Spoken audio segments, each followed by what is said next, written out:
Dan yang kedua adalah syarat wajibnya salat. Dan seperti biasa dipersilakan bagi yang punya kitab dan ingin membacakan untuk kita, tafadhol. Salat yang diwajibkan ada 5. Bab waktu-waktu salat. Salat yang diwajibkan ada 5, yaitu zuhur. Awal waktunya adalah ketika matahari tergelincir, sedangkan akhirnya adalah jika bayangan segala sesuatu sama dengan bendanya setelah tergelincir matahari. 2. Asar.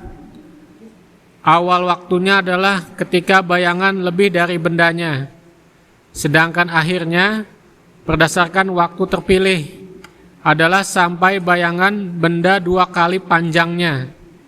Akan tetapi boleh mengerjakannya sampai terbenam matahari. 3. Maghrib. Waktunya hanya 1, yaitu ketika matahari terbenam. Kadarnya kira-kira adalah kadar azan, wudu, menutup aurat, iqamat, dan salat 5 rakaat. 4. Isya. Awal waktunya adalah apabila mega merah hilang, sedangkan akhirnya berdasarkan waktu terpilih sampai sepertiga pertama malam. Akan tetapi boleh mengerjakannya sampai terbit fajar kedua. 5. Subuh. Awal waktunya adalah ketika terbit fajar kedua, sedangkan akhirnya sesuai pendapat yang terpilih adalah sampai hari terang. Akan tetapi boleh mengerjakannya sampai matahari terbit. Syarat wajib sholat. Syarat wajib sholat ada 3, yaitu 1. Islam, 2. Baligh, 3. Berakal. Semua syarat ini adalah batasan taklif, pembebanan hukum. Baik. Jazakallah khairan. Setelah kita membahas tentang fikih thaharah, maka pembahasan selanjutnya adalah tentang fikih salat. Dan sebagaimana yang kita ketahui, manusia diciptakan oleh Allah Subhanahu wa taala untuk beribadah kepada Allah. Maka yang paling utama secara hubungan adalah hubungan manusia dengan Allah, baru kemudian hubungan manusia dengan manusia yang lain. Makanya biasanya di fikih di awal itu dibahas tentang fikih ibadah, baru setelahnya tentang fikih muamalah antara sesama manusia. Dan berkaitan dengan fikih ibadah, salat, kemudian zakat, puasa, dan haji. Nah, yang paling utama adalah salat, ya, karena dia rukun Islam yang kedua setelah syahadat. Dan tidak mungkin seseorang itu mengerjakan salat kalau dia tidak mengerjakan thaharah terlebih dahulu. Makanya kenapa di awal yang dibahas adalah tentang fikih thaharah. Dan selesai fikih thaharah, kemudian masuk ke ibadah yang pertama, yang dalam hal ini adalah salat. Dan berkaitan dengan salat, secara bahasa salat maknanya adalah doa. Ya, maknanya adalah doa. Dan secara syarak atau secara istilah, salat itu adalah aqwal wa af'al muftatahatun bitakbir wa mukhtatamatun bitaslim ghaliban. Jadi salat itu adalah ucapan-ucapan ataupun perbuatan-perbuatan yang diawali dengan takbir dan ditutup dengan salam. Dengan salam atau salaman, ya dengan salam selesai. Perkara setelahnya salaman atau tidak sudah bukan bagian dari sholat. Nah sehingga belum salaman kok batal wudunya, apakah salatnya batal? Tidak, karena akhirnya adalah salam. Dan salam ini pun nanti kalau kita bahas yang menjadi rukun hanya salam yang pertama. Kalau seseorang itu ketika salam kedua kok batal wudunya, sah nggak sholatnya? Sah, karena selesai di salam yang pertama. Nah kemudian kenapa ulama menambahkan di dalam definisi itu ghaliban, biasanya? Jadi ucapan-ucapan, perbuatan-perbuatan yang diawali dengan takbir dan ditutup dengan salam ghaliban, biasanya. Karena ada orang yang sholatnya itu tanpa ada bacaan-bacaan. Siapa? Kalau seandainya ada orang tuli yang dia tidak pernah mendengar suara, maka otomatis biasanya orang tuli itu bisu. Nah tapi kalau dia berakal dan memungkinkan untuk mengerjakan sholat, maka dia sholat. Nah bagaimana dia sholat? Ya maka fokus sholatnya adalah pada gerakan sholatnya, walaupun tidak diikuti dengan bacaan-bacaan, ya karena dia tuli, tidak mengerti suara, tidak mengerti bacaan, tapi disebut sholat. Nah makanya kenapa ada tambahan ghaliban, karena tidak semua orang sholatnya itu ada bacaan-bacaan, ada gerakan-gerakan. Nah mungkin nggak orang itu sholatnya ada bacaan-bacaan tapi tidak ada gerakan? Mungkin kan? Siapa? Dia dalam keadaan sakit yang sudah tidak bisa bergerak, ya maka dia meniatkan gerakannya itu dengan isyarat, tapi kan dia mungkin masih bisa membaca bacaan-bacaan. Nah sehingga definisi tadi itu aqwalun wa af'alun, bacaan-bacaan dan perbuatan-perbuatan diawali dengan takbir dan ditutup dengan salam. Nah ghaliban, untuk membuka ruang. Ada kalanya orang itu sholat tanpa bacaan, ada kalanya orang itu sholat tanpa gerakan. Nah itu pengecualian. Baik, berkaitan dengan keutamaan sholat, sebelum kita masuk ke pembahasan yang ada di buku ini, santri bisa menyebutkan apa saja keutamaan sholat. Di hadits kalau tidak salah ada beberapa yang kita munculkan. Apa saja keutamaan sholat? Hah? Haditsnya apa? Sholat sebagai penggugur dosa. Perumpamaan Nabi terhadap orang yang di depan rumahnya ada sungai yang mengalir, kemudian dia 5 kali membersihkan dirinya di sungai tersebut, apakah mungkin masih ada kotoran? Enggak mungkin. Nah perumpamaan 5 kali mendatangi sungai itu adalah sholat 5 waktu. Terus apa lagi?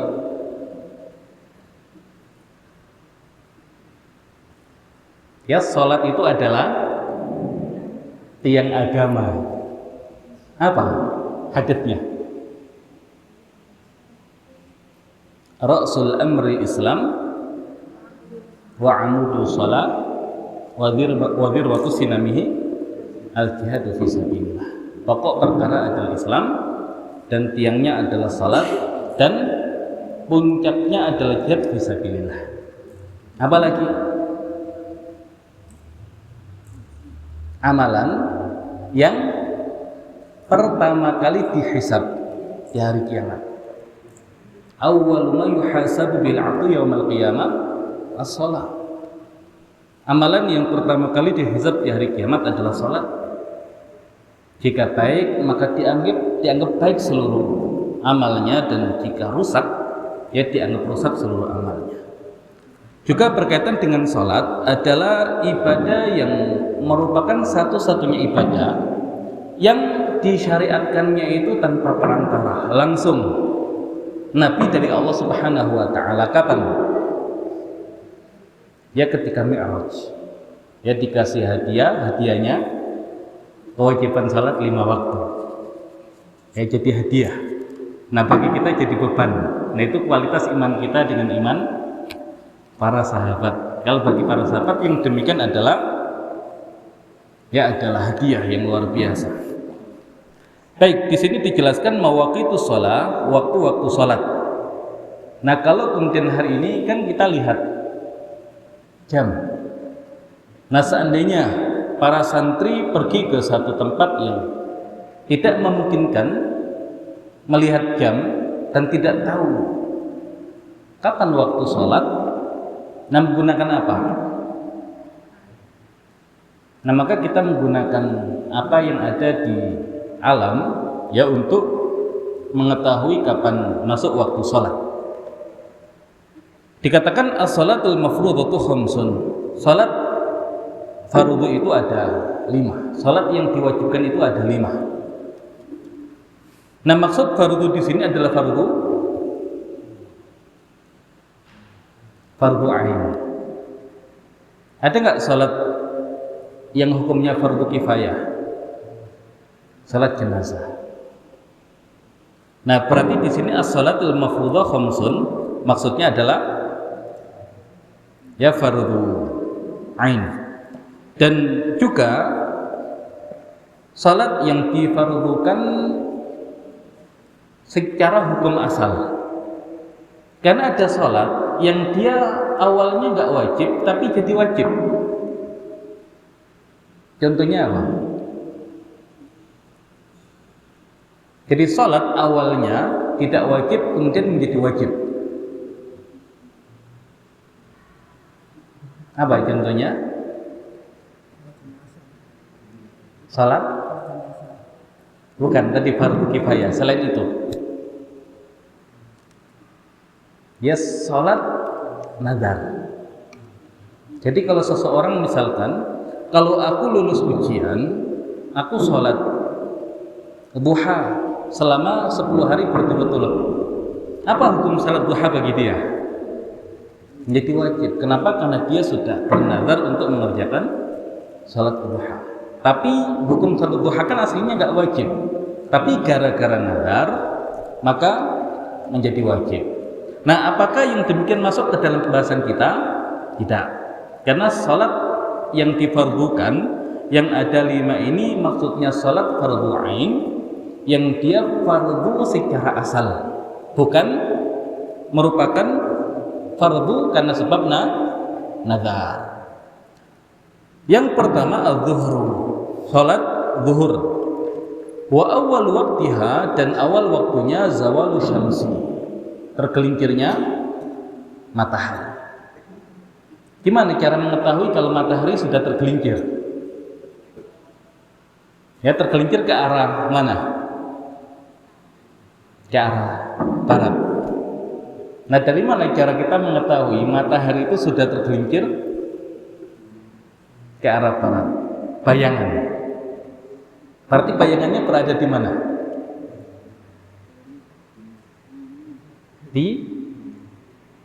Di timur ya, ada sedikit. Kan kalau mataharinya ke barat, otomatis bayangannya di timur. Nah, berarti kalau sudah terjadi pergeseran sedikit, ya sudah masuk waktu zuhur. Baik, ini kayak nanti syabab perlu dikasih tugas. Ya, jadi mencocokkan waktu sholat ya dengan pergerakan matahari, apakah benar-benar pas. Ya, kalau tidak mendung, kalau tidak hujan. Ya, karena memang di Bogor ya sering hujan. Wa akhiruhu, dan akhirnya idza sara dhilli kulli syai' mithlahu ba'da dhilli zawal. Ketika bayangan setiap benda itu panjangnya seperti benda aslinya setelah dzil az-zawal, ya setelah ditambahkan dengan bayangan zawal tadi. Nah, ketika sudah masuk waktu sholat zuhur, boleh nggak kita sholatnya itu nanti saja, tidak di awal waktu?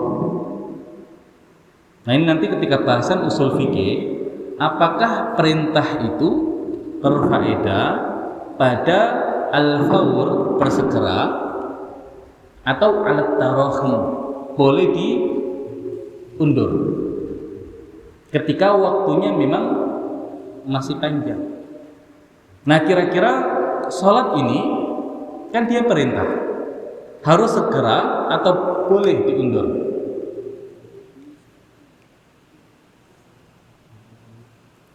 Segera atau boleh diundur?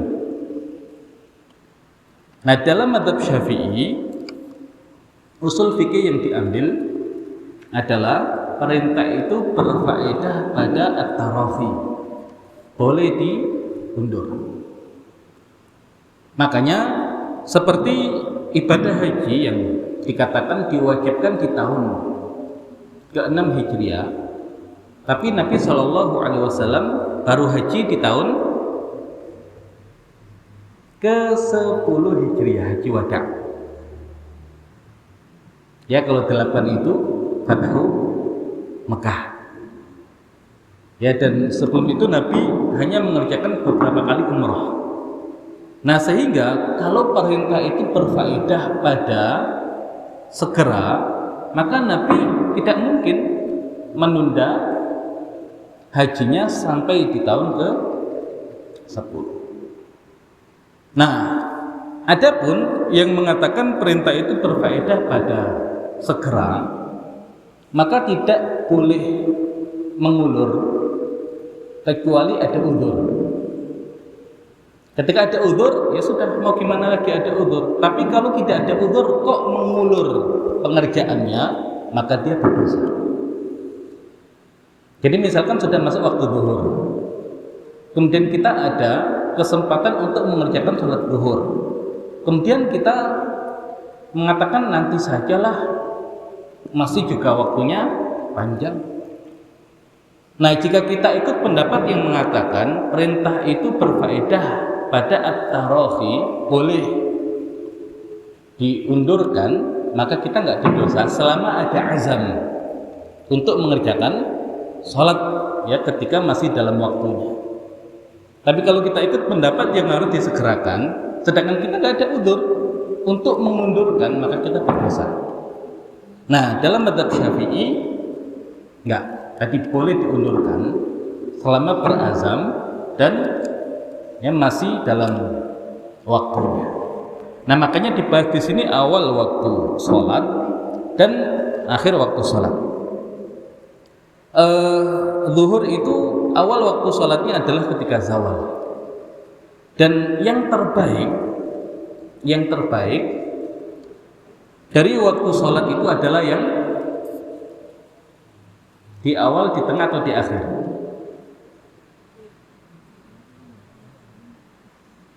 Ya, fi awali waktiha, di awal waktunya. Jadi biasanya waktu fadilah, waktu utama dari sholat itu adalah di awal. Termasuk zuhur, utamanya juga di awal. Ya, utamanya di awal. Tapi kapan menunda zuhur itu malah menjadi sunnah?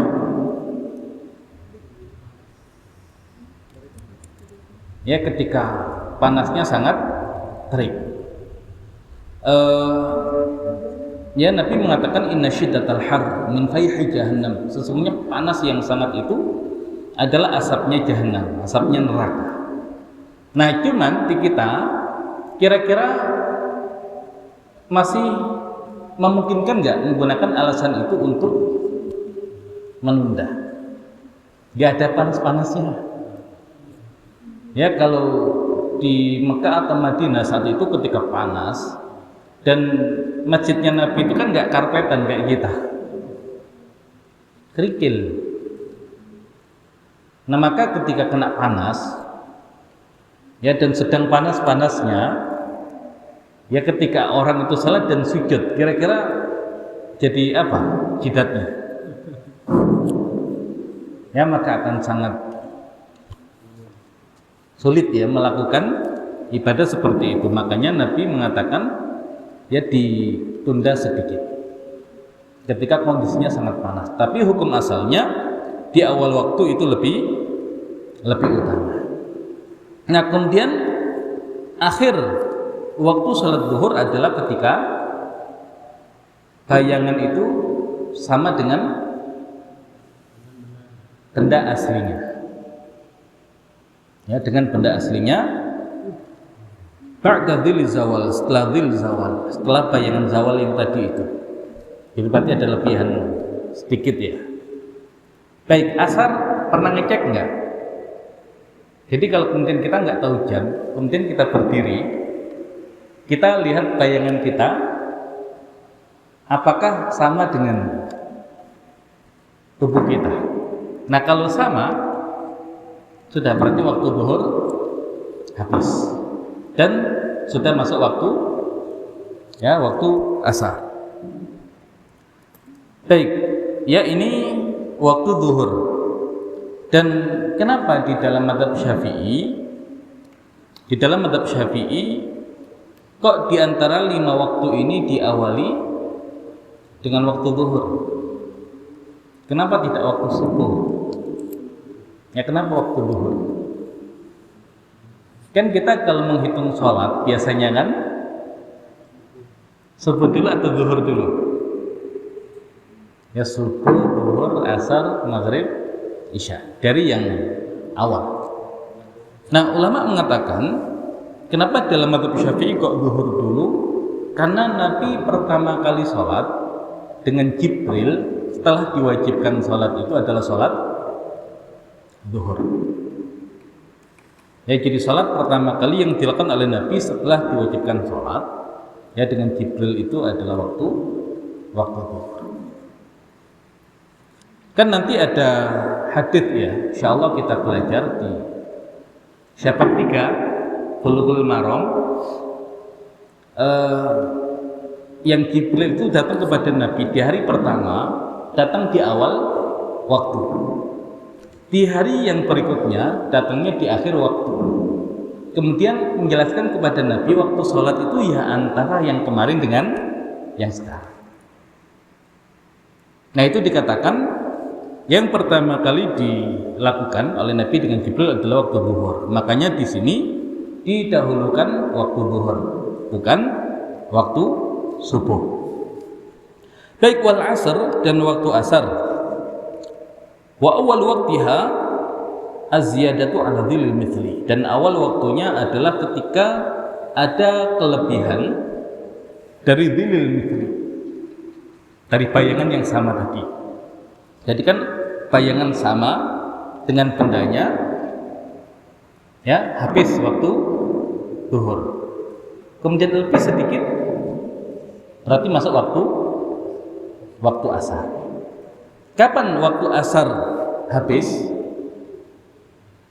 Nah dikatakan wa akhiru fil ikhtiyar ila dhillil mithlain. Terjemahnya apa Pak Alvan? Yang asar. Asar yang akhirnya.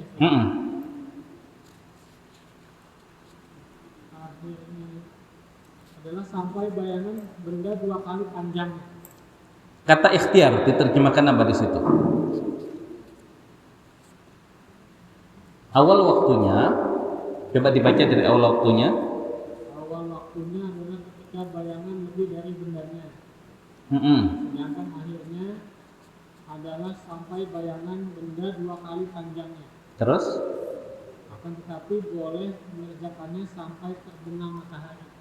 Baik, jadi ada namanya waktu fadilah, waktu yang utama. Kemudian di bawah level waktu fadilah adalah waktu ikhtiar. Ya, jadi waktu fadilah, kemudian di bawahnya waktu ikhtiar. Jadi waktu yang ikhtiar khair, apa artinya khair? Baik, waktu terbaik tapi masih di bawah waktu fadilah. Nah, kemudian di bawah waktu ikhtiar itu nanti ada waktu jawaz, boleh. Kalau ini utama, baik, boleh. Nah, boleh itu nanti dibagi menjadi dua. Bila karoha tanpa kemakruhan, ada ma'al karoha disertai kemakruhan. Dan yang kelima itu waktu tahrim, waktu yang haram. Jadi itu sudah di penghujung. Baik, untuk waktu asar, waktu fadilahnya itu ya di awal waktu. Ya di awal waktu. Kemudian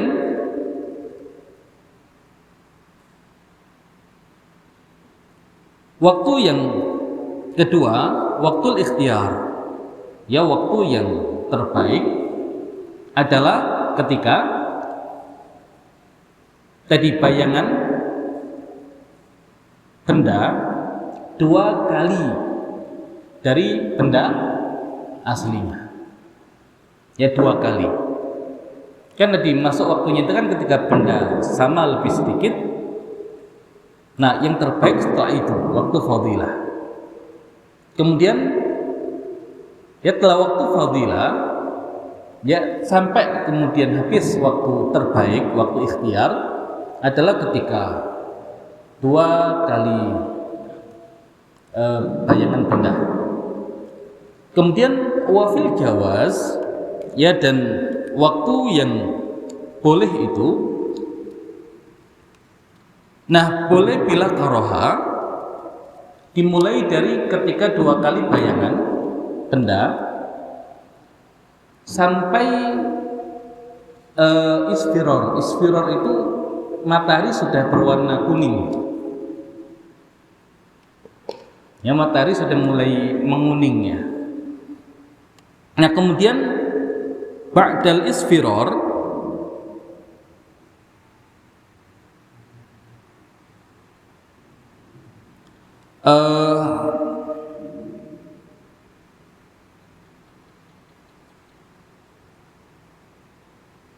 nah dia sampai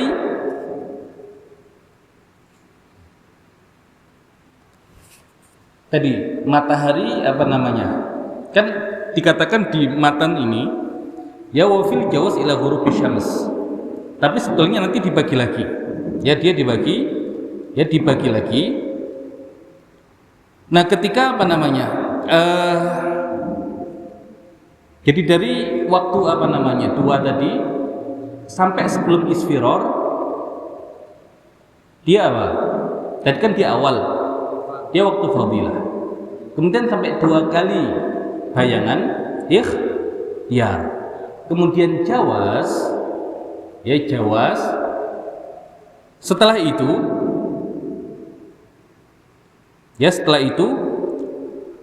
ya sampai sebelum isfiror. Nah, setelah isfiror, setelah kuning, nah itu berarti apa? Dia jawaz tapi ma'al karoha.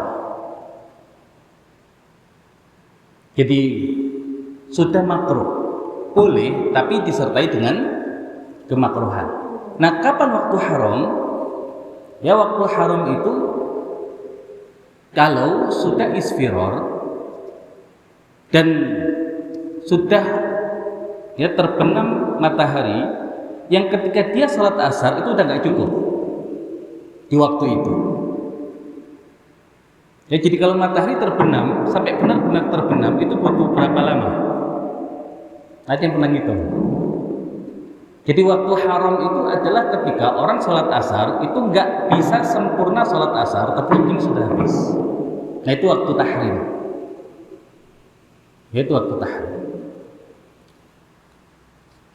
Baik, ya jadi sholat asar dia ada 5 waktu. Waktu ikhtiar di awal, waktu fadilah di awal, waktu ikhtiar ya sampai benda itu ya bayangannya 2 kali bendanya Kemudian waktu jawas bila karoha sebelum isfiror, sebelum ya matahari berwarna kuning. Kalau kemudian sudah kuning, maka dia jawas ma'al karoha. Nah, waktu tahrimnya itu ketika sudah nggak cukup untuk mengerjakan waktu asar. Jadi udah mepet banget. Ya dengan matahari benar-benar terbenam. Tapi kalau seandainya seseorang itu masih dapat 1 rakaat, yang masih dapat 1 rakaat, matahari terbenam, lanjut nggak dia? Lanjut kan? Nah, ketika lanjut itu kira-kira dia dapatnya adalah adaan atau qadhaan. Ada itu mengerjakan sholat pada waktunya. Kalau qadhaan itu mengerjakan sholat di luar waktunya. Jadi dia niat mengerjakannya itu adaan apa qadhaan. Nah, selama masih dapat ya 1 rakaat, maka itu adaan. Ya, karena masih dapat waktu. Ya, walaupun waktu tersebut adalah tahrim, ya haram. Kalau zuhur ada yang waktu ini Enggak. ada ya? Karena dari awal sampai ke bayangan itu sama dengan bendanya, itu kan nggak ada fenomena alam yang beda. Tapi kalau asar ini kan tadi dari ya sama, kemudian bayangannya 2 kali, kemudian nanti ada perubahan ya menguning, ya kemudian baru ketika matahari terbenam itu apakah masih cukup mengerjakan sholat asar secara penuh atau kemudian tidak. Nah, makanya untuk waktu zuhur ya dia hanya waktu utama di awal, dan habisnya kapan waktu zuhur itu ya tadi sampai ketika bayangan sama dengan bendanya. Jadi waktu fadilah utamanya awal waktu kecuali ketika sangat panas tadi, nah itu disunahkan untuk menunda sedikit. Nah, itu untuk waktu zuhur. Baik, kemudian wal maghrib, dan maghrib wa waqtuha wahid, waktunya 1. Nah, ini kayaknya yang di buku ini itu agak beda ya dengan matan Abi Suja. Minta dibacakan yang matan Abi Suja, Pak Hafid. maghrib waktunya hanya 1, yaitu ketika matahari terbenam. Kadarnya kira-kira adalah kadar azan, wudhu, menutup aurat, iqamah, dan sholat 5 rakaat. 5 rakaat rinciannya apa? Gak ada, Ustaz. Jadi dikatakan waktu maghrib itu ya cuma 1. Jadi ketika matahari terbenam itu kan azan. Jadi azan, kemudian orang kan ketika azan kan wudhu. Ketika wudhu itu kan nanti nutup aurat. Kemudian ya sholat maghrib 3 rakaat, ba'diyah maghrib 2 rakaat. Selesai. Habis waktunya. Nah, kapan waktu isya dimulai? Ketika syafaq yang berwarna merah itu kan hilang. Nah, dikatakan dari waktu yang tadi itu sampai syafaq hilang itu waktu kekosongan. Tidak dikatakan waktu maghrib karena sudah habis. Tidak dikatakan waktu isya. Nah, kalau kemudian antum hitung azan berapa menit? Normal lah. Bukan yang azannya kayak iqamah, belum 1 menit selesai. Atau azannya karena nafasnya panjang, terus 10 menit baru selesai. Azan normal. Ada 2 menit. Ada. Jadi nanti kalau azan berapa menit? Kita ambil 3 menit. Wudhu, pakai ngobrol nggak wudhu ini? Ya, misalkan wudhu berapa menit? Ya 5 menit. 5 menit. Kemudian pakai baju segala macam. 5 menit lagi. 5 menit. Salat maghrib. Iqomah. Iqomahnya 2 menit. 2 menit. Salat maghribnya 3 menit. Fadiyahnya 2 menit. Ya, jadi sebagian mengatakan ya waktunya kira-kira 20 menit. Sholat plus sunnahnya 20 menit. Atau total?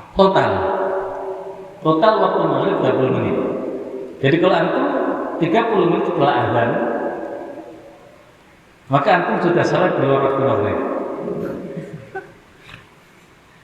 Nah, ini pendapat yang baru dari Imam Syafi'i, tapi yang mu'tamad adalah qaul yang qadim. Pendapat beliau yang lama, kapan habis waktu maghrib? Ketika syafaq, bayangan atau apa? Apa syafaq itu terjemahnya? Mega. Ya, mega yang merah itu hilang. Nah, itu qaul qadim, tapi menjadi pendapat yang mu'tamad, pendapat resmi yang dipilih oleh mazhab Syafi'i. Nah, kalau tadi kan 5 menit, 5 rakaat. Di sebagian kitab dikatakan 7 rakaat. Ringkasnya apa kalau 7 rakaat? Kalau 5 kan 3 dengan 2. Nah, 2, 3, 2. 2 yang pertama apa? Qobliyah. Ya, qobliyah. Dia rawatib tapi ghairu muakkad. Ya, 2. Kan Nabi mengatakan sallu qabla al-maghrib. Sallu qabla al-maghrib, sallu qabla al-maghrib liman syaa. Salatlah sebelum maghrib, salatlah sebelum maghrib, salatlah sebelum maghrib liman syaa, bagi yang ingin. Ya, bagi yang ingin. Nah, 2, 3, 2. Baik. Nah, itu waktu maghrib. Nah, makanya di sini dikatakan wa akhiruhu idza ghaba syafaqul ahmar. Dan batas akhirnya adalah ketika mega yang berwarna merah itu dia hilang. Baik, kemudian wal isya dan isya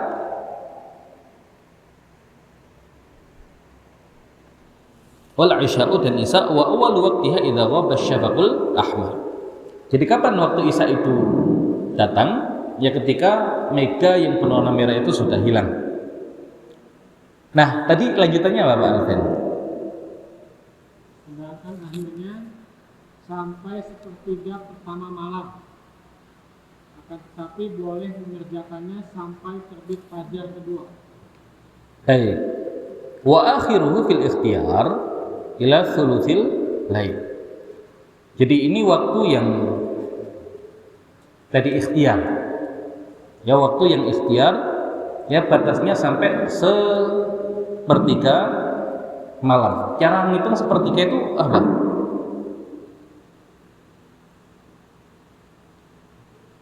Ya, cara ngitung sepertiga atau setengah malam, gimana cara ngitungnya?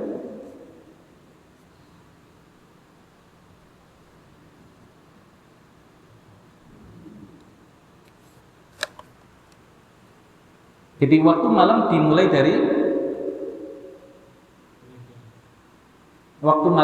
dari maghrib atau isya?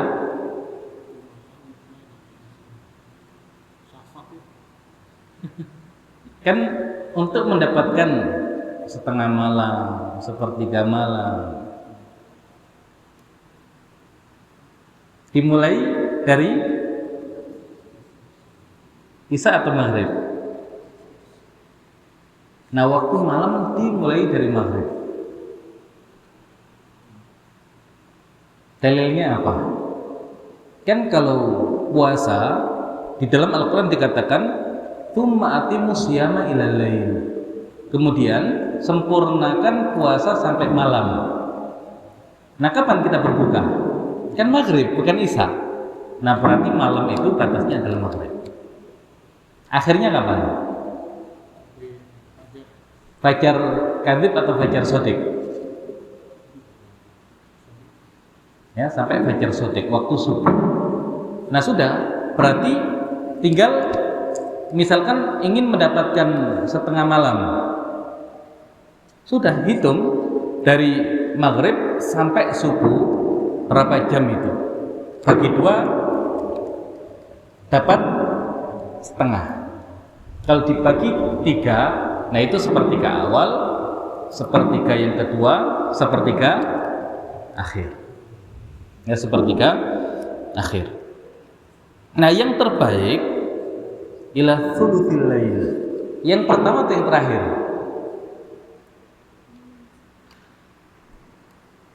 Ya, kalau misalkan maghrib katakan jam 6, subuh jam setengah 5. Ya biar pas, nggak pakai ada setengahnya, pakai jam 4. Dari jam 6 sampai jam 4 itu dapat 10 jam ya. Oh, tapi kita butuh setengah, biar 10 jam setengah. Nah, berarti sepertiga, kalau 10 jam setengah dibagi 3, dapatnya berapa?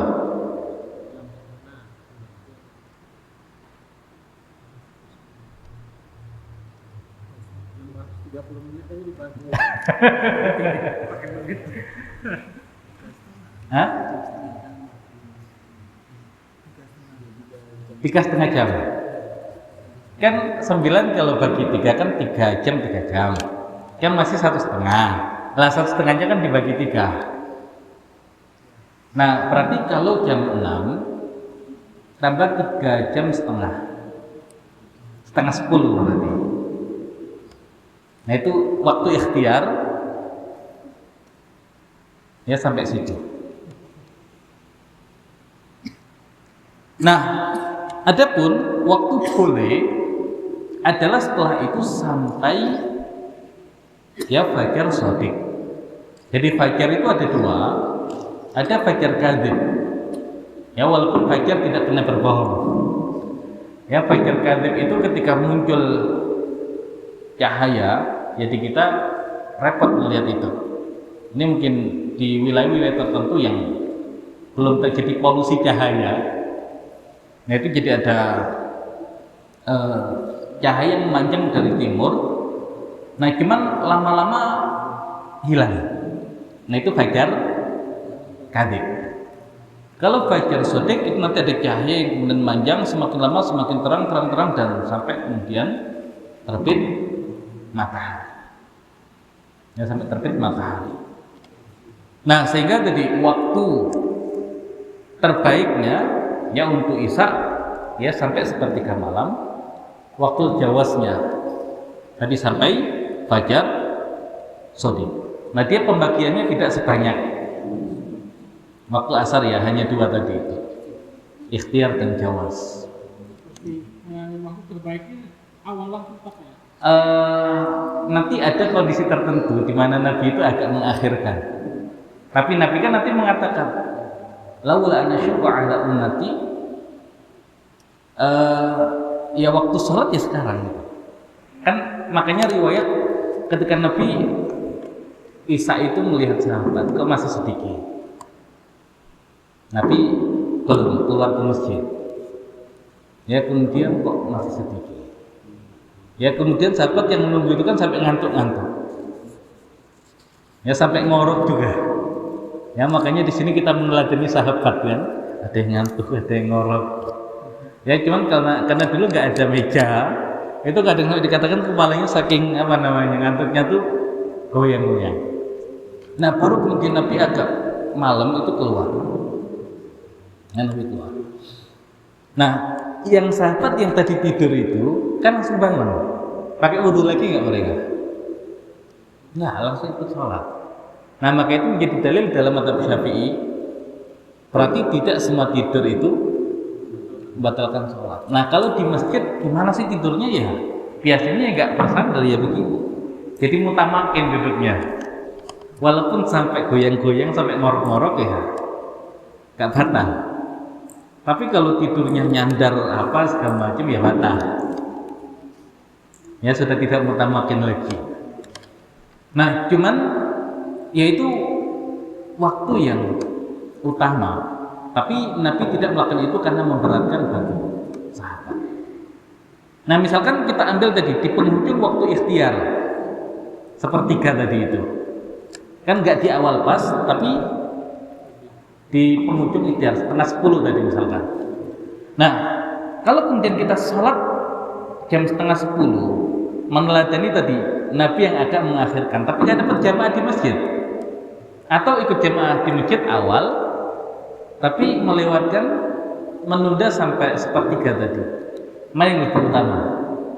Sholat sendiri tapi sedikit menunda, atau sholat di masjid tapi di awal waktu, atau masjidnya habis adzan ditutup lagi, nanti jam setengah 10 baru sholat. Nah, kalau bisa begitu ya bagus. Kalau nggak bisa ya tetap kita pilih di awal waktu dengan berjamaah dibandingkan sholat sendiri ya, tapi dapat keutamaan tadi ya, waktu yang agak ditunda tapi nggak dapat jamaah. Tapi jamaah di rumah beda ya, jamaah di masjid beda dengan jamaah di rumah. Nah begitu. Jadi kalau hari ini jamaahnya di awal ya sudah, ikhtiarnya nggak usah di agak belakangkan, sudah di awal. Kalau tahajud sampai jam berapa? Ya sampai sebelum waktu subuh. Tapi kalau khawatir waktu subuh, nah kan terbaik kan ditutup dengan witir ya, satu saja. Kalau khawatir subuh, ya makanya kalau mengikuti tahajudnya Nabi Daud yang dikatakan sebagai sholat yang paling Allah sukai, Nabi Daud itu tidur setengah malam, sholat sepertiga malam, sisa berapa? Berapa Aziz? Tidur setengah malam, sholat sepertiga malam, sisa berapa?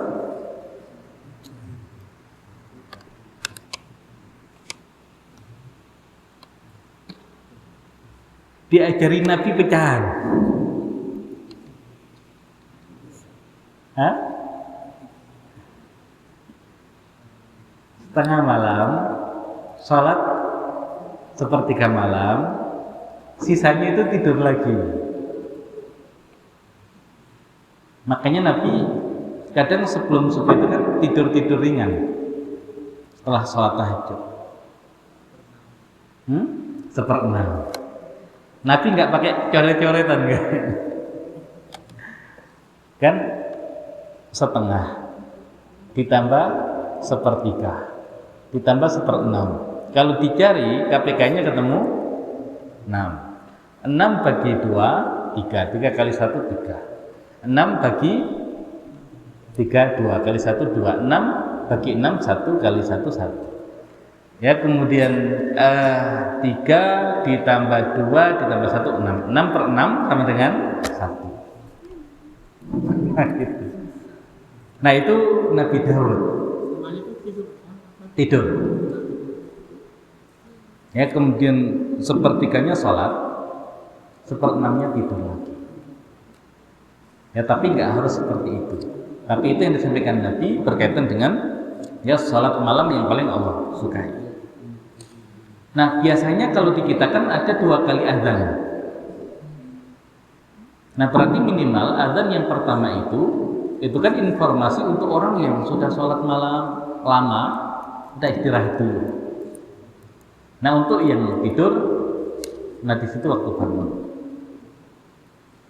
Ya, untuk kemudian persiapkan sholat subuh. Kalau masih sempat sholat ya sholat. Tapi intinya waktu tahajud ya seperti masuk waktu subuh. Nah, apa bedanya qiyamul lail dengan tahajud? Mulai sebelum tidur. Ya, kalau qiyamul lail ya salat malam secara umum. Kalau tahajud syaratnya tidur dulu. Ya, kalau tarawih kan termasuk qiyamul lail kan? Ya, qiyam di waktu malam. Makanya kan Nabi mengatakan man qama ramadhana imanan wa ihtisaban ghufira lahu ma taqaddama min dhanbi. Tarawihnya boleh nggak tidur dulu? Ya boleh saja kan? Ya boleh saja. Kalau nggak tarawih, ya boleh saja. Yang biasa tahajud gimana Ustaz? Ya tahajud. Ya tahajud biasa saja, tahajud saja. Makanya dalam mazhab Syafi'i kan berapa tarawihnya? 20 rakaat. Ya 3 witir, 23. Nah, kan ada hadis dari Bunda Aisyah yang mengatakan Nabi itu salat malamnya adalah 11 rakaat baik di luar Ramadan ataupun ketika Ramadan. Nah, maka yang mengambil pendapat 20 rakaat itu, nah adapun yang 11 itu adalah salat malamnya Nabi, tahajudnya Nabi. Makanya di luar Ramadan dan ketika Ramadan, bukan dalil tarawih. Nah, adapun tarawih, lihat sahabat ketika makan tarawih di zaman Umar. Yang Umar mengatakan ya ni'mal bid'ah hadhihi, sebaik-baik bid'ah ini. Karena Nabi dulu melakukan 3 hari kemudian tidak keluar. Nah, ternyata sahabat 20 rakaat. Ya walaupun yang roje. Ya yang roje. Ya salat tarawih itu ya berapapun sesanggup kita. Ya walaupun yang nanti misalkan ini yang lebih utama, ini yang lebih utama, kan faktor keutamaan saja.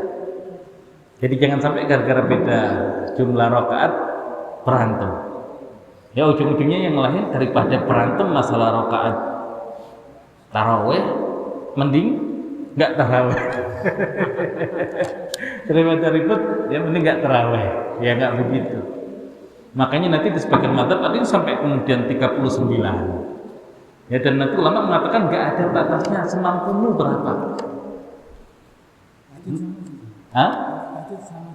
Iya sama juga. Ya gimana ya tadi setelah tidur dulu. Ya 2 atau kemudian kalau mau 2 rakaat tapi panjang atau kulhu sama qul binas tapi banyak, ya pilihan nggak ada masalah. Jadi kalau sholat tahajudnya Nabi pada saat Ramadan 11, misalnya hadis Aisyah. Yang kan di masjid kita itu udah 11 Ustaz. Itu gimana nakalin supaya seperti tahajudnya Nabi? Ya tahajud nggak pakai witir. Tahajud nggak pakai witir. 8 aja. 11 tambah juga. Ya atau apa namanya? Nggak ikut witir, pulang dulu. Nanti witirnya ditutup buat sholat malam.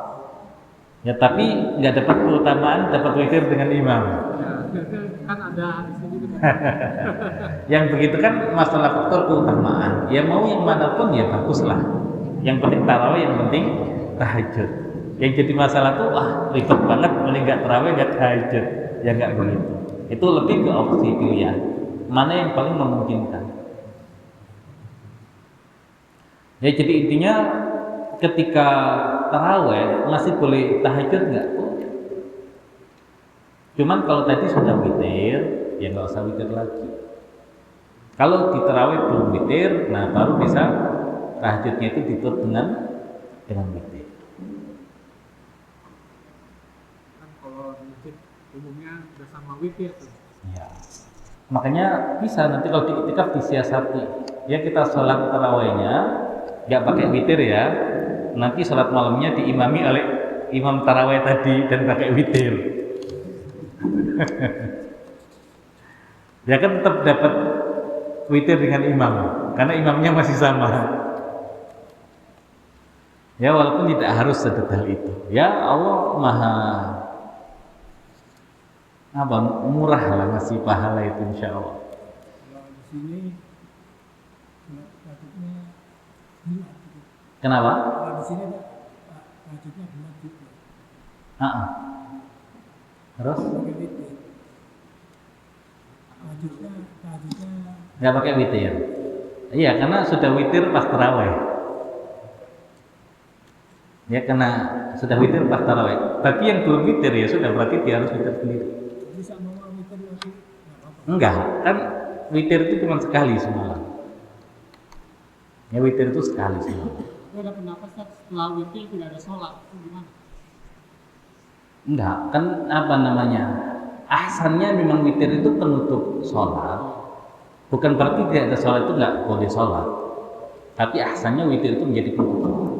Nah makanya kayak witirnya Abu Bakar itu kan sebelum tidur. Khawatir kebablasan. Nah Umar yang witir ya nanti penutup tahajud. Ya apakah Bakar kayak tahajud? Ya tahajud juga gitu. Baik kenapa witirnya di awal? Maka nanti di madzhab Syafi'i dihitung sebagai rawatib itu ya nanti ada witir 1 rakaat. Khawatir bablas.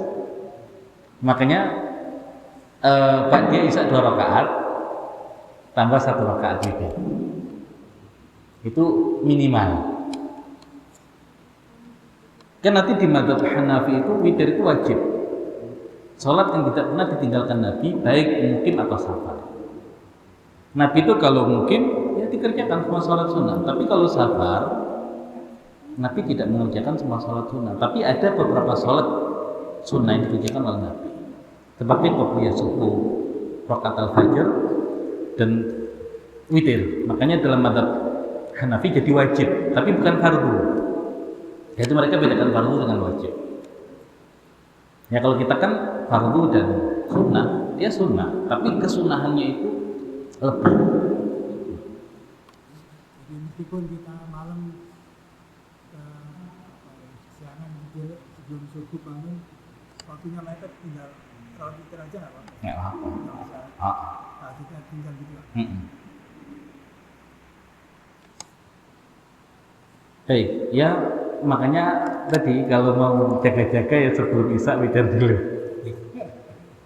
Apa pada isya ya witir dulu.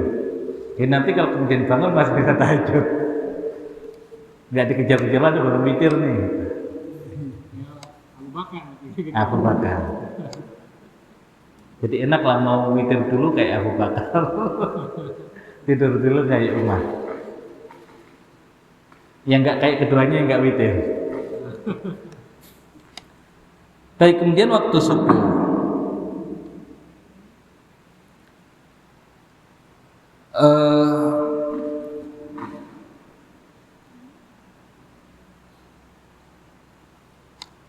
Wa awal waqtiha tulu'ul fajri tsani. Dan awal waktunya sampai ketika fajar yang kedua. Maksudnya fajar shadiq. Wa akhiru fil ikhtiyar ilal isfar. Dan waktunya fil ikhtiyar. Ya fil ikhtiyar adalah ketika isfar, ketika sudah terang. Jadi tadi kan terbit fajar shadiq. Nah dia waktu apa? Ya waktu fadilah awal. Kemudian terus sampai kemudian terang. Terang itu jam berapa biasanya kita? Sudah bisa lihat ke depan itu terang lah. Jam 5:30 barangkali ya. 5:30. Nah itu berarti waktu ikhtiyar.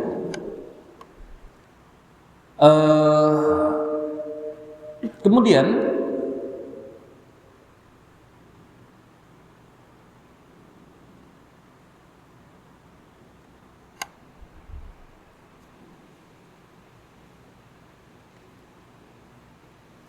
kalau di dalam mazhab Hanafi, jadi waktu subuh itu ketika isfar. Makanya Pak Alvin pernah ke Turki. Salat subuhnya kapan? Sholat subuh.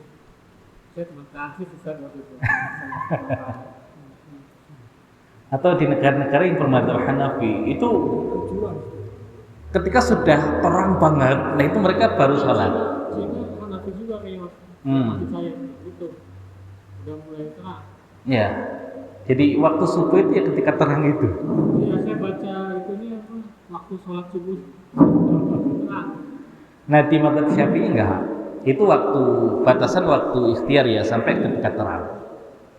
Nah ketika telah terang itu ya dia jawas bila karoha.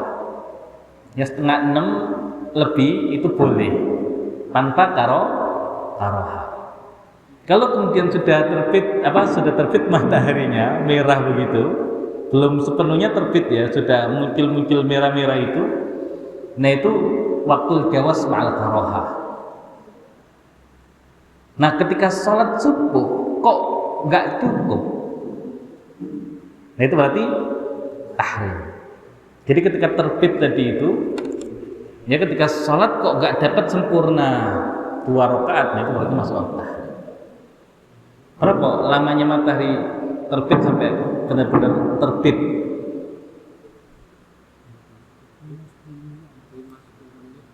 Nah, berarti tadi awal waktu fadilah sampai terang ikhtiar, terang sampai terbit tadi terang ya, mau terbit itu jawas bila karoha. Kalau sudah muncul matahari merah, nah itu jawas ma'al karoha. Tapi kalau kemudian sudah mau benar-benar terbit sampai salat subuh saja nggak cukup, nah itu tahrim, sudah haram. Ya walaupun kalau dapat 1 rakaat ya tetap tadi dapat waktu ada, bukan qadha. Baik itu berkaitan dengan waktu. Ya berkaitan dengan waktu. Baik. Nah, ada pun syarat wajib. Sebelum masuk ke syarat wajib ada mau ditanyakan berkaitan dengan waktu.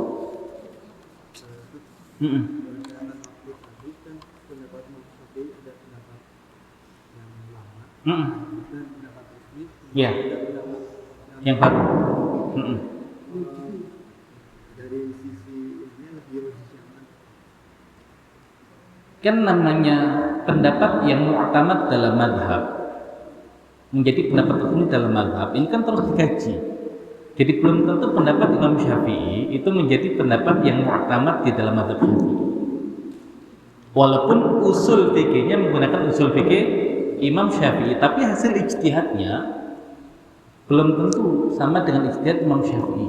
Dan ketika terjadi perbedaan seperti itu, belum tentu pendapat Imam Syafi'i menjadi pendapat yang mu'tamad. Dan seandainya pun nanti mu'tamad itu biasanya nanti ada takwil atau ada penjelasannya. Ya misalkan tadi, kalau seseorang itu mengirimkan pahala untuk orang yang sudah meninggal, sampai enggak?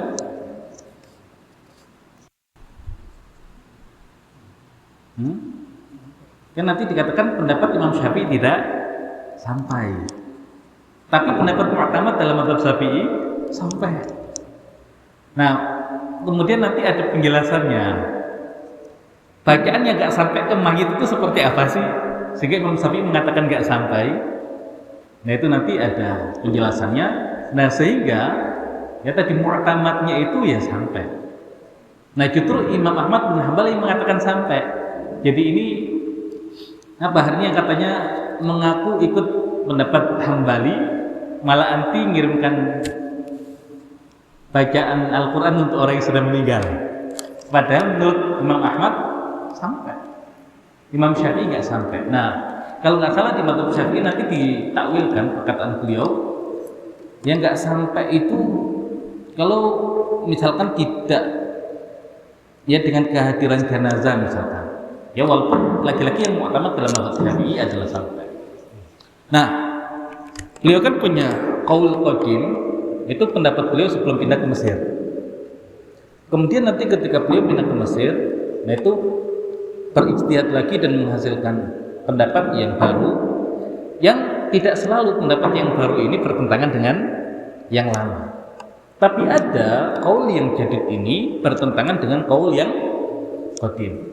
Tapi umumnya mazhab Syafi'i mengambil yang jadid. Tapi hanya beberapa permasalahan qaul qadim itu menjadi yang mu'tamad. Jadi umumnya yang mu'tamad adalah pendapat beliau yang baru, tapi ada beberapa permasalahan yang mu'tamad itu justru pendapat beliau yang lama. Nah, artinya mazhab itu bukan pikiran satu orang, bukan sekedar pendapat Imam Syafi'i, itu dikaji lagi oleh para ulama. Ya, termasuk misalkan masalah cadar. Ya, kalau di pendapat al-mutaqaddimin, ya ulama-ulama awal mazhab Syafi'i, cadar itu sunnah. Nah, agak ke belakang, nah ini kitab-kitab yang berbeda di kita itu mutaakhirin, termasuk yang dikaji di pesantren-pesantren itu mutaakhirin, mengatakan wajib. Tapi kesini dikaji lagi, dan umumnya kemudian yang bermadzhab Syafi'i hari ini yaitu kembali lagi ke pendapat yang al-mutaqaddimin. Jadi kalau kemudian antum kan di NU itu kitabnya katanya menutup wajah atau cadar itu wajib, kok orang-orang NU nggak menutup wajahnya dengan cadar. Nah, itu berarti dia tidak memahami dinamika dalam mazhab Syafi'i. Kalau waktu Jumat ini waktu maghrib ini gimana, Ustaz? Yang mu'tamad tadi sampai waktu Isya, sampai syafaq. Jadi masih bisa diterima lah. Diterima insyaallah. Tapi kalau bisa di awal itu lebih baik. Soalnya kalau kita yang kerja gitu, pulang kan jam 5. Iya, naik kereta. Macet, kereta gitu, sampai dapat stasiun berhenti itu ya jam 6:30. Karena masuk waktu tadi, lewat lebih menit. Iya. Ya, makanya di sini ini kan memang apa namanya? Syarah untuk matan Abi Suja, tapi di beberapa matan sudah ada tambahan, sudah ada perubahan. Nah, makanya dikatakan wa akhiru idza ghaba syafaq al-ahmar. Dan akhir dari waktu maghrib adalah ketika syafaq al-ahmar, maka merah itu sudah hilang. Kalau di situ kan jadi beda ya. Nah, itu berkaitan dengan waktu. Tadi yang dikatakan kan dalam mazhab Syafi'i itu boleh menunda sholat itu nggak ada uzur. Enggak. Jadi kan nanti tadi kaitan dengan usul fikih, apakah perintah itu berfaedah pada segera atau boleh ada penundaan. Nah, di dalam mazhab Syafi'i yang dipilih adalah perintah itu tidak berfaedah pada al-fawr, tidak berfaedah pada harus bersegera. Nah, sehingga kalau kemudian masuk waktu zuhur, kalau kita ikut pendapat yang harus segera, berarti harus sholat zuhur. Kalau nggak ada uzur kok menunda, berarti dosa. Tapi kalau kemudian kita ikut pendapat yang nggak harus segera, kita berazam, saya akan sholat zuhur, tapi nggak sekarang, agak nanti. Nah, selama dia berazam, dosa nggak? Nah. Tapi kalau orang masuk waktu zuhur, saya nggak mau sholat ya nanti kalau tergerak sholat ya sholat, kalau nggak ya nggak. Nah, itu kan nggak ada azam. Nah, itu dosa. Nah, sehingga kalau kemudian seseorang sudah berazam kok meninggal, ya sudah mau dimentalkan sudah berazam. Nah, itu nanti kaitannya dengan usul fikih. Nah, makanya kalau di usul fikih itu sudah beda, kesini bakal beda banyak. Jadi nggak bisa dipaksakan. Usul fikihnya sudah beda. Nah, makanya ketika seseorang itu kok gini aja debatnya panjang sekali sih. Iya, kalau kemudian geser dikit di sini itu harus membatalkan banyak pendapat yang dibangun di atas usul fikih. Nah, artinya ketika kemudian sampai zaman kita Allah sisakan 4 mazhab ini, artinya secara usul fikih itu ya sudah sangat kokoh. Ya sudah sangat kokoh. Artinya sudah diuji oleh sekian pendapat yang bertentangan, tapi sanggup mempertahankan argumentasinya. Nah, justru yang bermasalah itu kalau tidak bermadhab, dia nggak punya pegangan argumentasi. Nah, sehingga kalau suatu saat kemudian kalau kemudian pendapat dia itu masih ada mazhab yang mengakomodir. Yang bahaya adalah kemudian saking beraninya karena tidak ikut mazhab mengeluarkan satu pendapat yang ternyata 4 mazhab nggak ada yang berpendapat seperti itu. Nah, ini kan bahaya. Dan sebetulnya upaya penjajah itu memunculkan yang begini agar apa, umat Islam itu nggak punya. Makanya akhirnya kedepannya liberal itu semakin berani mereka gitu. Ya dari gerakan tanpa madhab ujung-ujungnya ya orang-orang liberal itu ya sudah, orang Islam nggak punya pegangan kok gitu. Akhirnya kan semua bebas untuk ujung-ujungnya pendapat saya iya gitu. itu udah hebat Sampai ada misalnya gini kalau di pekerjaan kita diminta meeting pada saat azan sholat zuhur, ada yang udah stop, ini kita untuk meetingnya atau yang pilihannya itu kalau dia bukan pimpinan dia keluar aja gitu. Iya, kalau antum pimpinannya ahsannya stop. Kita sholat dulu insya Allah lebih barokah. Tapi kalau antum jadi karyawannya, lah antum punya kewajiban untuk bekerja. Itu wajib. Sholat berjamaah dan di awal waktu dia bukan wajib. Kecuali kalau antum nggak kerja di situ silakan. Ketika antum kerja di situ kan berarti al muslimun ala syurutihim. Orang Islam itu ya terikat dengan syarat yang dia sepakati. Nah, jadi makanya perlu dibedakan. Kalau kemudian kita ini adalah bosnya, ya hasilnya berhenti dulu ya, meetingnya nanti setelah sholat. Tapi kalau kemudian kita hanya karyawan, kan kewajiban kita adalah bekerja. Itu wajib. Nah, sedangkan tadi sholat di awal waktu dia bukan kewajiban. Sholat berjamaah jumhur ulama bukan kewajiban. Nah, ketika antum kemudian memilih yang ini dan meninggalkan yang ini, kan untuk orang awam kan kesannya baik, tapi justru kemudian malah nggak baik, bermasalah pada pandangan fikihnya. Karena yang wajib didahulukan dibandingkan yang sunnah. Nah, misalkan sampai ada pesantren itu yang melarang santrinya puasa Senin Kemis. Ini mungkin kalau dimasukkan berita itu bisa apa? Wah, ini pesantren sesat, ya nggak sunnah. Masa santrinya puasa Senin Kemis nggak boleh? Nah, kenapa sampai jadi aturan? Ya karena tadi, ya ketika santrinya itu belajar, apa hukum belajar bagi santri? Wajib. Apa hukum puasa Senin Kemis? Sunnah. Lah ketika mereka belajar ngantuk, tidur. Ya kemudian ketika ditanya kok ngantuk, kok tidur, lemes, puasa. Nah, sehingga yang begini menandakan tidak faqih, tidak tahu prioritas.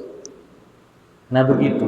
Nah, kecuali kalau kemudian kalau saya kerja di sini, saya nggak bisa sempat tepat waktu. Bukan tepat waktu ya, karena di akhir pun masih tepat waktu kan, di awal waktu.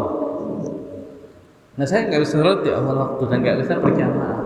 Tapi saya yakin rezeki Allah itu ya akan Allah mudahkan bagi orang yang kemudian bertakwa. Akhirnya dia resign, cari pekerjaan yang lain. Ya insya Allah Allah mudahkan kalau punya keyakinan itu. Kalau enggak ya sudah, kerja di situ selama masih bisa sholat alhamdulillah. Kecuali kalau kemudian pekerjaan yang kemudian nggak boleh sholat. Nah itu ya sudah nggak usah bekerja di situ gitu. Tapi kalau kemudian masih bisa sholat walaupun tidak di awal waktu, nggak ada masalah.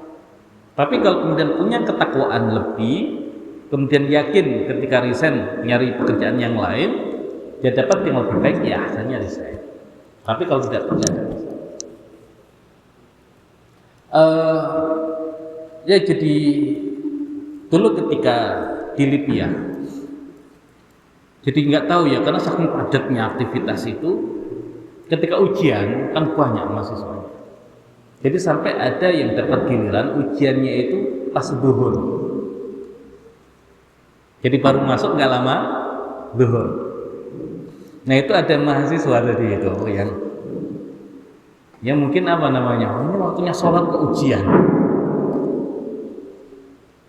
Dia pergi meninggalkan kelas kemudian ikut jamaah, lalu marahi dosen luar biasa. Ya tandanya nggak ngerti fikih orang begini ini. Ya kelihatan soleh tapi jahil. Ya hukum tadi termasuk talabul ilmi, bagian dari ujian itu ya talabul ilmi, dia wajib. Nah sehingga kalau kemudian dia meninggalkan kewajiban ya dengan dalil tadi ikut sholat jamaah, nah itu bermasalah gitu loh. Ya walaupun ahsannya tidak dibenturkan, tapi orang yang ngerti fikih ketika ada kondisi yang berbenturan, dia tahu mana yang jadi prioritas. Nah itu begitu. Jadi ingat sekarang Apa itu? waktu rapat itu begitu. Ini Jumatan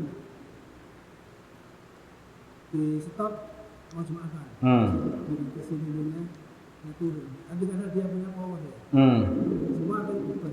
Iya, ya, makanya kalau kita jadi pimpinan ahsannya tidak usah membenturkan yang demikian. Rapat ya rapat, sholat di awal waktu jamaah ya sholat di awal waktu jamaah.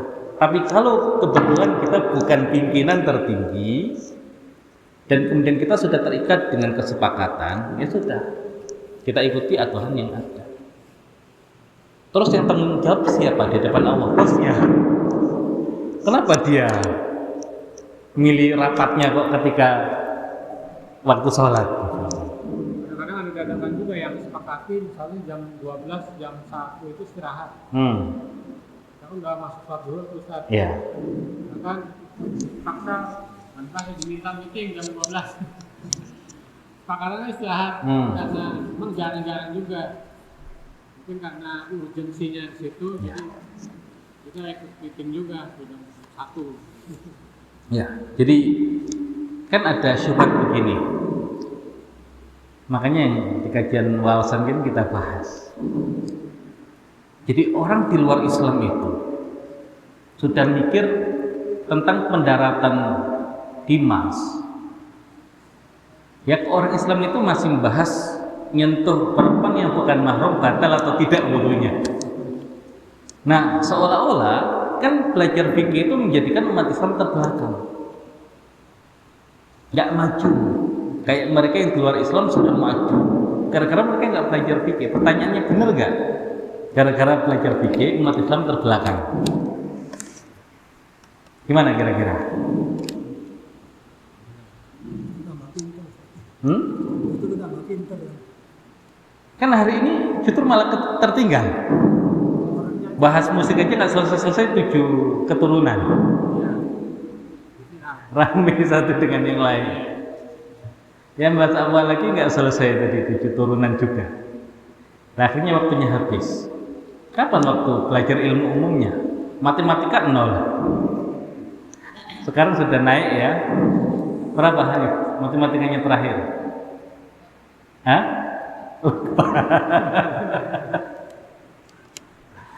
Saking bagusnya sampai lupa kan gitu. Nah, ya keterbelakangan umat Islam itu adalah karena nggak belajar fikih atau belajarnya itu setengah-setengah. Nah itu jadi penghambat. Jadi orang asal belajarnya nggak sistematis, nggak tuntas, ya kemudian dipancing dengan satu permasalahan saja ribut. Tapi kalau kemudian orang itu kokoh fikihnya, dia bisa menempatkan diri kok dia tahu ilmunya biasa gitu. Sehingga ketika biasa dia akan fokus, ini udah selesai permasalahan ini, saya sudah masuk ke ranah ini. Nah umat Islam itu karena nggak belajar fikih tadi itu. Ya atau kemudian dengan dalil nggak usahlah kita itu terlalu fanatik dengan satu mazhab. Ya resikonya apa? Nggak ngerti ini, nggak ngerti ini, nggak ngerti ini. Akhirnya ribut. Ya memang tidak ada kewajiban untuk berpegang dengan satu mazhab. Ya tapi ya tadi ulama dahulu memulai fikihnya itu dengan satu mazhab. Ya itu kan bagian dari apa yang sudah mereka contohkan untuk kita.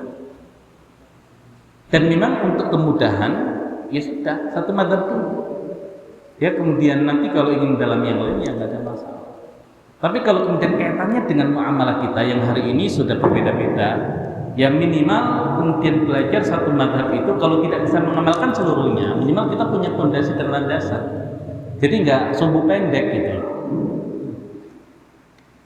Nah jadi nggak belajar fikih ya kayak mereka itu pun nggak akan maksimal. Ya karena cara berpikirnya juga nggak akan benar. Belajar fikih nggak tuntas, nah itu jadi masalah. Ya makanya ada ungkapan nisful alim itu lebih baik daripada jahil. Ya orang yang ilmunya setengah itu lebih baik daripada orang bodoh. Ya ada orang itu punya keahlian menerbangkan pesawat. Antum mau nggak ikut dia? Kan ada orang nggak punya keahlian menerbangkan pesawat, yuk ikut saya. Kamu bisa nggak menerbangkan pesawat? Nggak bisa lah, ngapain saya ikut Anda? Yuk ikut saya naik pesawat. Anda bisa menerbangkan pesawat? Bisa. Kita ikut dia. Tapi saya nggak bisa menerbangkan pesawat. Nah itu kan lebih bahaya gitu lah. Daripada yang jahil tadi. Karena sejak awal kita nggak mau ikut dia. Nah ini kan kita ikut dia, tapi ujungnya menyengsarakan. Karena ilmunya setengah. Nah,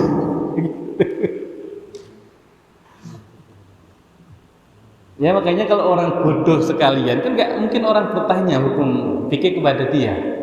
Tapi kok tampang-tampangnya kayak ustadz ya gitu loh, soleh. Nah itu kan, tapi dia nggak benar ilmunya. Nah itu kan justru membahayakan. Ya, jadi berani berfatwa yang tidak difatwakan oleh para ulama. Kok kayaknya cara menurutkan itu tombolnya ini ya. Ada pengalaman gini, ngaji Roso itu ya. Saya karena ngaji Roso, iya ngaji Roso. Roso itu apa? Perasaan. Ngomongnya kan tingkat atas ya. Iya. Ngomongnya macam-macam. Karena kita dulu pernah belajar gitu. Jadi banyak teman-teman kayak gitu masih di situ. Ketika kita belajar fikih ini kan tahu ini omongan bagus ya.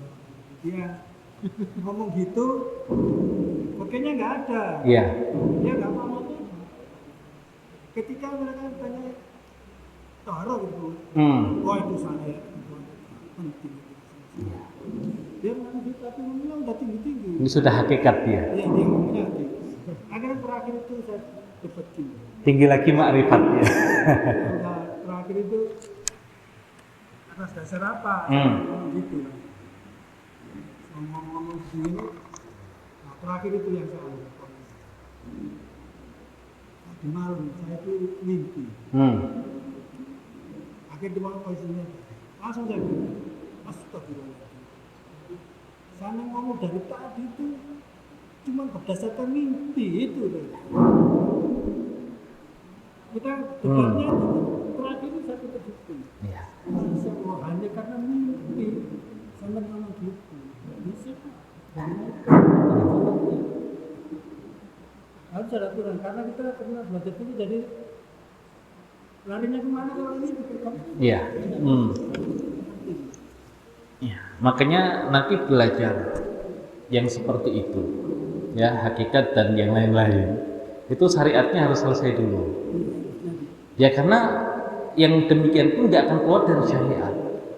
Nah makanya kalau nggak punya pakam syariatnya, kemudian belajar hakikat, yang ada bukan hakikat. Ya karena dia nggak punya dasarnya. Misalkan kayak Nabi Khidir, kan dikaji secara ilmu zahir kan bermasalah. Kok ada perahu dilubangi? Kan cara fikih nggak boleh kan, merusak aset orang lain. Nah, tapi ketika dia paham secara fikih itu nggak boleh memang. Tapi kemudian ada data atau informasi yang lain yang dia miliki. Nah ini kalau nggak dilubangi, ada potensi diambil raja. Dilubangi itu madharat, diambil raja itu madharat. Maka ketika ketemu dua madharat, mana yang diambil? Yang paling ringan. Fikih enggak? Fikih. Tapi fikih yang kemudian tidak sesuai dengan yang biasa karena ada informasi yang lain yang dia ketahui. Nah makanya termasuk kalau kemudian kita mengkaji ya kitab Al-Hikam ya Ibnu Athaillah As-Sakandari, ya beliau pakar fikih, baru kemudian mengarang kitab-kitab tentang tasawuf, tentang yang lain. Nah sekarang fikihnya aja nggak ngerti, kemudian tiba-tiba ya jadi banci misalkan, pakaiannya perempuan tapi laki-laki ini wali. Atau kadang orang gila ini juga wali. Ya, nggak sholat ya sudah sampai makrifat, sudah nggak butuh syariat lagi. Lah dari mana gitu loh? Ya semakin orang itu makrifat kepada Allah, ya ibadahnya kayak Nabi sampai kakinya bengkak saking cintanya. Nah ini kan ya akhirnya setan tuh mudah sekali menyimpangkan yang begitu. Nah makanya termasuk ungkapan, ya jangan melihat orang itu dari zahirnya. Ya tapi yang terpenting adalah batinnya. Ya tapi Syekh Ramadan Al-Buti, Said Ramadan Al-Buti mengatakan, ya memang iya kita nggak bisa menjadikan zahir itu sebagai acuan. Tapi kalau zahirnya saja sudah nggak benar, apalagi batinnya. Nah sehingga kalau orang ya zahirnya sudah nggak benar, batinnya pasti nggak benar. Tapi kalau zahirnya benar, ya belum tentu juga batinnya benar, gitu loh. Jadi sehingga kita yang jadi ukuran adalah batin. Tapi kalau zahirnya rusak, selesai, nggak ada bahasan lagi. Tapi kalau kemudian zahirnya baik, apakah pasti baik orang ini? Belum tentu. Nah gitu. Nah jadi kadang orang itu ngajinya setengah. Ya dengan memahami jangan lihat zahirnya. Nah itu untuk pembenaran terhadap zahir-zahir yang sudah rusak. Yang mana ada orang ngerti syariat kemudian nggak sholat, yang mengaku sudah makamnya makam ma'rifat. Ya kemudian ya orang tampilannya kayak banci, ya padahal jelas.